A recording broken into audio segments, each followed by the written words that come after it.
A man publicly named the people he said would make him disappear. 6 days later, he was found dead inside his own burning home. But it was his own security footage that revealed the terrifying truth he was trying to expose. Stick around to the end to see the final clip he ever recorded that changes this entire story. Smoke rises above the rooftops of Fresno as the January sun sinks lower, painting the neighborhood in fading gold.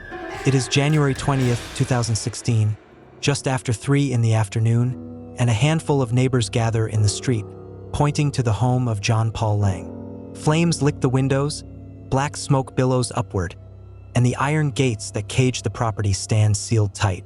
Firefighters break through the barricades, their axes splintering wood, the heat driving them backward. Inside, the air is suffocating, the rooms locked from within. When they finally reach the back of the house, they find a body sprawled on the floor.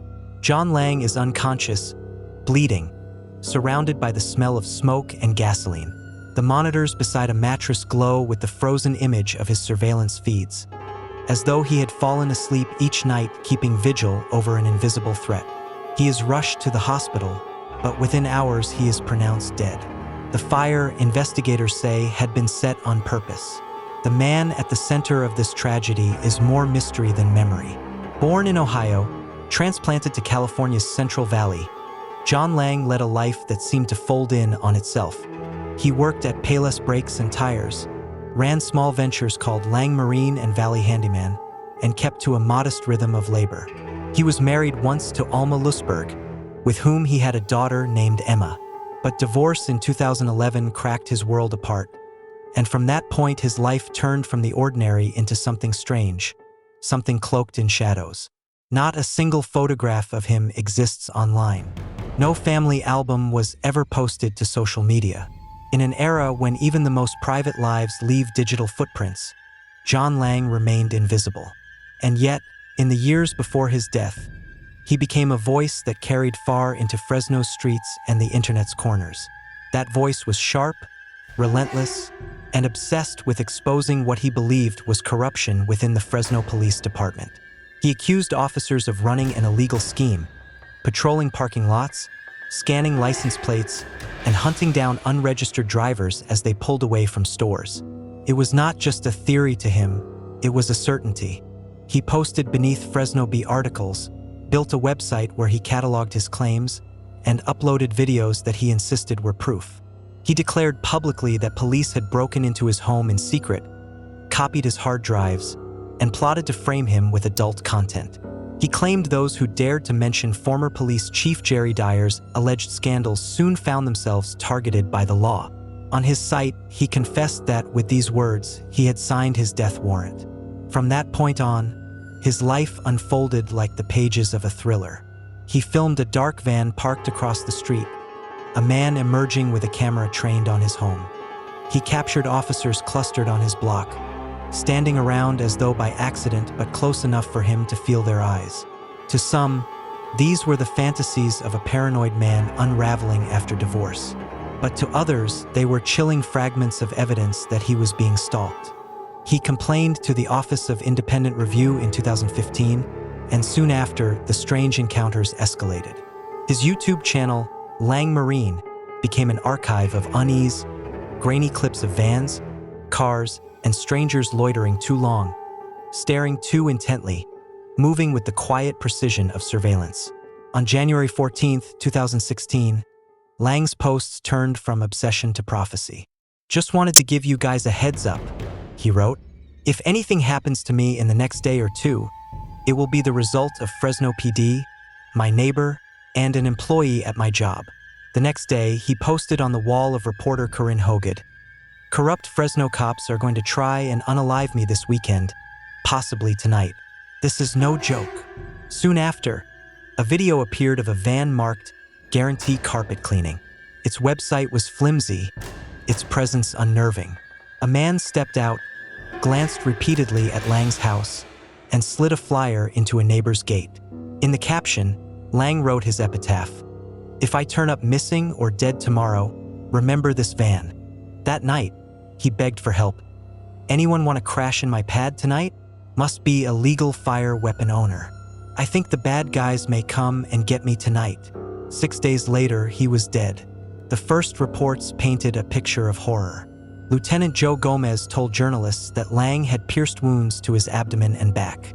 Rory Appleton of the Fresno Bee reported that homicide detectives were investigating. The word suspicious hung in the air, and to many it sounded like confirmation.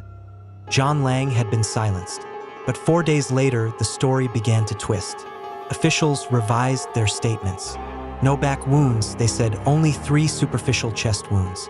By March, the official word was self-unalive. The coroner's report declared smoke inhalation the cause of death, with carbon monoxide levels at 31%. The wounds, they insisted, were shallow, self-inflicted. But the details buried in the autopsy raised more questions than answers. One wound pierced his sternum and entered his heart.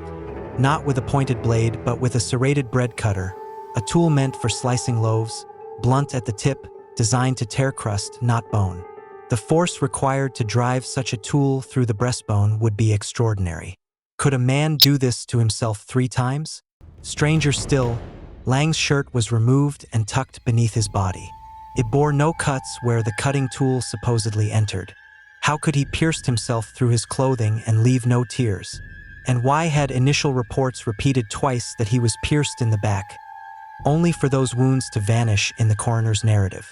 Deputy Coroner Loretta Andrews noted soot on Lang's face, hands, and feet, as though he had been clothed when the fire began. She confirmed soot inside his lungs, a collapsed left lung, and death by suffocation. She wrote that indoor footage showed Lang holding a cutting tool before turning off the camera. Yet no such footage was ever released. Police detectives stood inside the autopsy room as Andrews recorded her findings, their presence feeding suspicion. Hacktivist group Anonymous responded with a video, accusing Fresno police of life-taking and promising exposure. Meanwhile, the fire department's investigation concluded that the fire was set from within. Gasoline and a lighter were found at the origin. There was no sign of entry or escape. Their official line was unwavering. The victim was the arsonist, and John Lang had unalived himself. But public imagination refused to settle. Why had crime scene photos been withheld under claims of privacy? Why had Guarantee Carpet Cleaning's website vanished days after Lang posted his video? Why did the coroner's report contradict the police spokesperson's words? On Reddit, on YouTube, in forums across the internet, Lang's story metastasized into legend. To critics, he was a man undone by paranoia, spiraling into delusion after his divorce, haunted by shadows of his own making. To activists, he was a whistleblower, silenced in the most brutal way, his death staged as self-unalive. His words live on, "If I turn up missing or dead tomorrow, remember this van."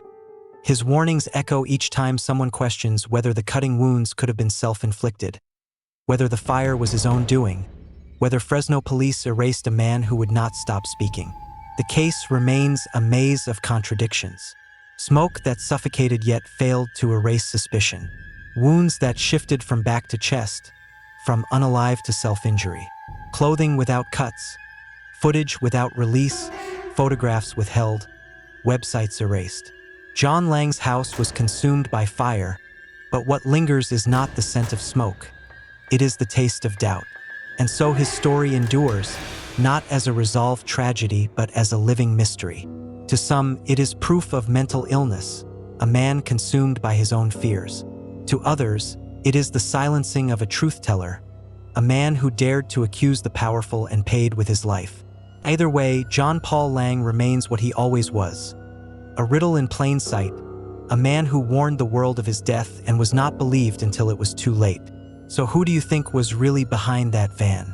Tell me your theory in the comments below. Was it a cover-up or a tragic coincidence?